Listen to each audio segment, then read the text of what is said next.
बॉलीवुड की दुनिया की फर्स्ट फीमेल सुपरस्टार और लेडी अमिताभ का तगमा हासिल करने वाली अदाकारा श्रीदेवी की याद उनके चाहने वालों को खूब आती है।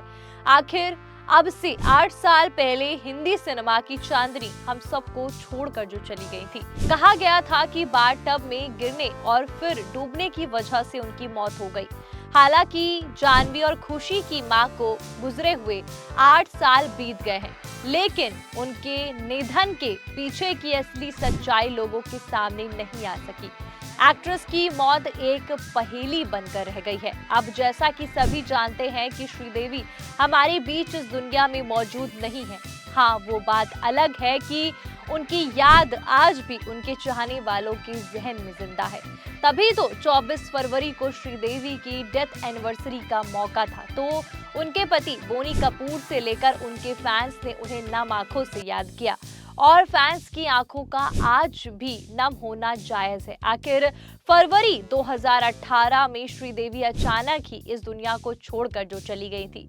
एक्ट्रेस तो चली गई, लेकिन उनकी मौत आज भी बस एक रहस्य बनी हुई है। दरअसल ये बात उस समय की है जब श्रीदेवी अपने पति बोनी कपूर और दोनों बेटियों खुशी और जानवी के साथ एक रिश्तेदार की शादी अटेंड करने गए। लेकिन अफसोस की एक्ट्रेस वहां से वापस तो आई, लेकिन फिर एक शव के रूप में। जी हाँ, अपने देश से दूर श्रीदेवी ने अंतिम सांस ली थी। जब श्रीदेवी की मौत हुई तो कई तरह की बातें सामने आई। रिपोर्ट में कहा गया कि ये एक मर्डर था, तो कुछ ने इसे खुदकुशी का केस माना। कई लोगों ने तो ये तक आरोप लगा दिया कि श्रीदेवी की मौत साजिश बोनी ने रचाई है, क्योंकि फैंस को इस बात पर भरोसा ही नहीं हो रहा था कि आखिर एक्ट्रेस बाथटब में गिरकर कैसे मर सकती हैं। तो श्रीदेवी के साथ उस रात क्या हुआ, इसकी पूरी कहानी उन्हीं के पति बोनी ने बताई थी। अपने एक पुराने इंटरव्यू में बोनी ने उस रात होटल रूम में क्या हुआ उसका जिक्र करते हुए कहा था कि वो डाइट करती थी, अक्सर भूखी रहती थी, अच्छा दिखने के लिए नमक बिल्कुल नहीं खाती थी। शादी के बाद ऐसा कई बार हुआ कि वो ब्लैकआउट हो गई और बेहोश होकर गिर पड़ी। डॉक्टर से जब पूछा तो पता चला कि उन्हें लो बीपी की समस्या है, लेकिन उन्होंने कभी इस बात को सीरियसली नहीं लिया और इसी लापरवाही में इतना बड़ा हादसा हो जाएगा ये हमने सपने में भी नहीं सोचा था। बोनी ने इस इंटरव्यू में ये भी बताया कि श्रीदेवी की मौत के बाद दुबई पुलिस ने उन्हें कस्टडी में लिया था। इंडियन मीडिया ने एक ड्रामा क्रिएट कर दिया था, जिस वजह से दुबई पुलिस पर दबाव आ गया। उनका लीड डिटेक्टिंग टेस्ट हुआ था, इसमें मिली क्लीन चिट के बाद ही उन्हें छोड़ दिया गया। जो रिपोर्ट सामने आई उसमें साफ कहा गया कि वो एक एक्सीडेंटल डेथ थी। बता दें कि श्रीदेवी का निधन 24 फरवरी 2018 को दुबई में हुआ था। विदेश से जब ये खबर आई तो कोई भी भरोसा नहीं कर पाया, क्योंकि एक्ट्रेस बेहद फिट थी और उस वक्त फिल्मों में भी एक्टिव थी। निधन से 1 साल पहले ही उनकी फिल्म मॉम रिलीज हुई थी। इसके लिए उन्हें बेस्ट एक्ट्रेस का नेशनल अवार्ड भी मिला था।